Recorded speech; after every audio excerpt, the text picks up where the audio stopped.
Ok, tenho aprendido sobre Pitágoras e os poderes dele são muito bons.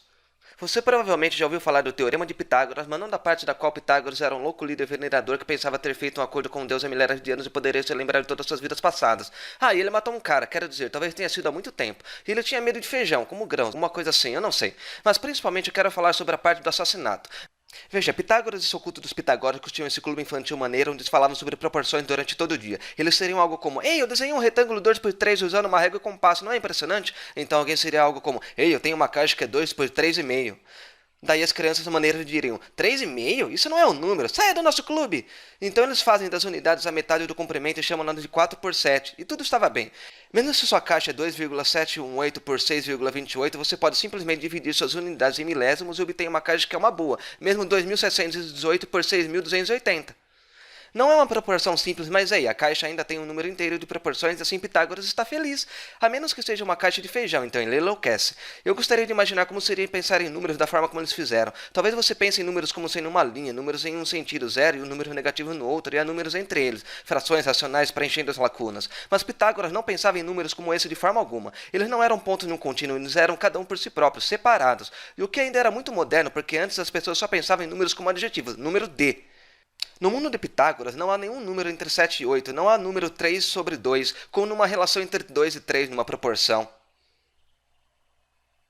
6 a 4 tem a mesma relação porque os números compartilham essa uniformidade, que quando representada torna-se 3, 2. O universo de Pitágoras era composto dessas relações. Matemática não era números, matemática era entre números. Embora enquanto as pessoas admiram o quanto Pitágoras amava proporções, há um outro lado escuro para essa obsessão. Até onde ele estava disposto a ir para proteger as proporções que amava? Ele mataria por elas? Ele morreria por elas? E a resposta foi que ele iria muito longe, até que os feijões foram envolvidos. E é hora de tempo, linha do tempo. Matemáticos gostam de linhas. Quero contextualizar, porque na escola hoje, se você levar uma régua e compasso, é como: vamos fazer alguma geometria, vamos desenhar duas linhas em ângulos 90 graus usando uma régua e compasso. Aqui está um quadrado feliz. Então, provavelmente, você já teve anos de aula de matemática e já pensou em geometria como sendo mais difícil que adicionar grandes números entre si. Você provavelmente pensa que usar um conceito simples e fácil e já ouviu sobre decimais também.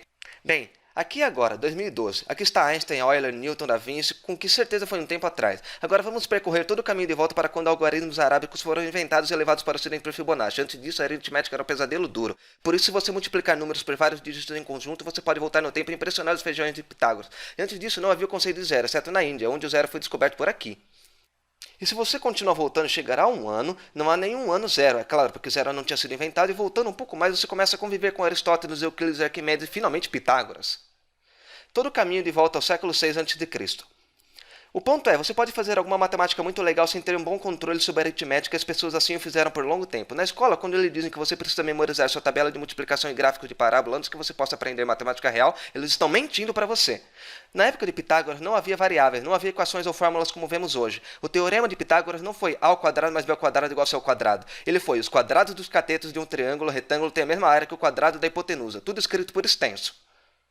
Quando ele diz quadrado, ele quis dizer quadrado. O quadrado dos catetos mais o quadrado do outro cateto é igual ao quadrado da hipotenusa. Literalmente, um quadrado de 3 mais um quadrado de 4 tem a mesma área que um quadrado de 5.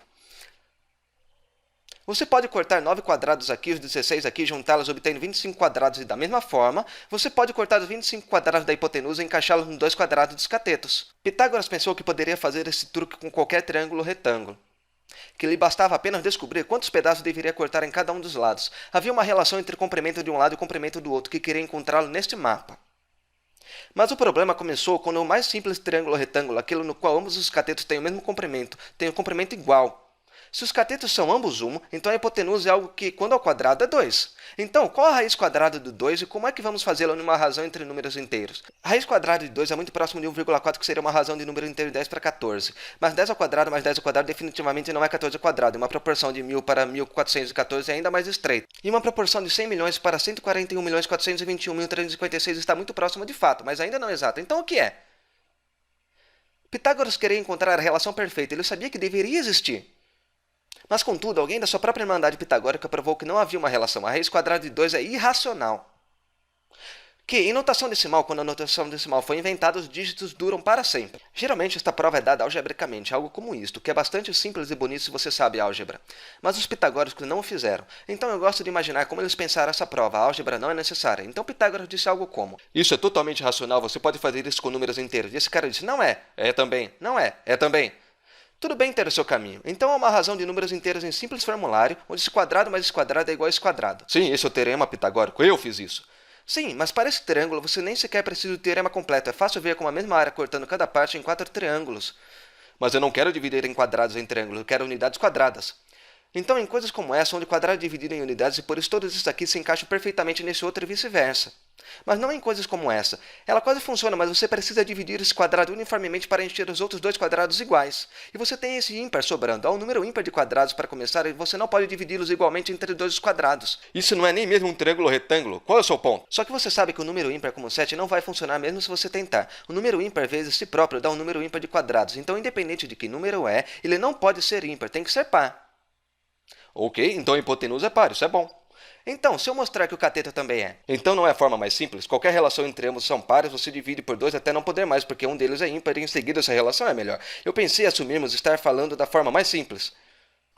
E estamos. Se é uma relação na forma mais simples, pelo menos um dos números é ímpar. E uma vez que a hipotenusa tem que literalmente ser divisível por 2, então o cateto deve ser par. Então, se eu mostrar que o cateto tem que ser par, você acabou de provar que não é, não pode ser ambas as coisas. A menos que isso não exista. O que você esqueceu, Pitágoras, é que se este é um quadrado, então dois lados são iguais. Tal como esse é divisível pelo centro, assim também é divisível de outra maneira. E o número de quadrados de um lado, que é o número de quadrados em apenas um cateto, é um número par. E para um número de quadrados ser par, o que o número tem que ser, Pitágoras, meu irmão? Se o cateto ao quadrado é par, então o cateto também é. Mas ele não pode ser porque já é ímpar. A menos que ele não exista. Mas eles são ambos pares, você pode dividi-los por 2 e recomeçar, mas isso ainda tem que ser par. O que significa que este ainda tem de ser par, o que significa que pode dividi-lo por 2, mas aí ele terá que ser par, e tudo será par eternamente, você nunca achará a razão perfeita. Ai, feijões! E teve uma linda visão de um mundo composto de relações entre números. Se isso não era uma relação de número inteiro, então o que era? Os pitagóricos ainda queriam acreditar que a irracionalidade de algum modo era falsa e o mundo era como eles queriam. Portanto, esta prova permaneceu secreta, até que alguém derramou os feijões. Segundo alguns, foi tudo um cara chamado Hipasos, e Pitágoras jogou de um barco para afogá-lo como punição por estragar tudo que tinha sido perfeito. Ou talvez fosse outra pessoa que o descobriu, o Hipasos ou alguém que foi morto pelos pitagóricos muito tempo depois de Pitágoras morrer. Ou talvez ele só ficou exilado, quem sabe. E como Pitágoras morreu? Bem, de acordo com um cara, alguns caras ficaram bravos porque eles não entraram no clube infantil maneiro e deixaram a casa de Pitágoras em chamas. E Pitágoras estava fugindo e eles foram persegui-lo, mas em seguida eles se depararam com um campo, mas não um campo qualquer, e sim um campo de feijão. Pitágoras virou-se para enfrentar seus perseguidores e proclamou: melhor ser abatido por inimigos do que pisar em feijões. E ele foi. Outros dizem que ele fugiu e se matou de fome. Ou apenas ficou preso por seus inimigos porque ele correu ao redor do campo de feijão em vez de atravessá-lo, quem sabe o que aconteceu. As pessoas afirmam que Pitágoras não gostava de feijão porque ele pensou que era ruim para a digestão, ou davam pesadelos, ou lembrava a genitália masculina, ou porque ele não queria um clube cheio de matemáticos flatulentos, ou simplesmente ele não gostava deles metaforicamente. Ele e seus seguidores eram ou não vegetarianos, sacrificavam ou não animais, possivelmente só autorizados a comer certa cor de aves. Quero dizer que eles definitivamente tinham um monte de regras a seguir, mas apenas o que eles eram, o que significavam, foi perdido para a história. Eu gostaria de dar-lhe uma história colorida sobre exatamente o que aconteceu com Pitágoras, mas de alguma forma esse tipo de verdade não dura. O que eu sei é que a raiz quadrada de 2 é irracional, que não há nenhuma maneira de ter tanto o comprimento de um lado de um quadrado quanto de sua diagonal inteiras ao mesmo tempo. A verdade matemática é a verdade que resiste. Essa prova é tão boa agora como era 2.500 anos atrás. Quero dizer que é incrível, isso mostra que há mais para o mundo do que os números inteiros e vergonha para os pitagóricos que não tiveram feijões para admitir isso.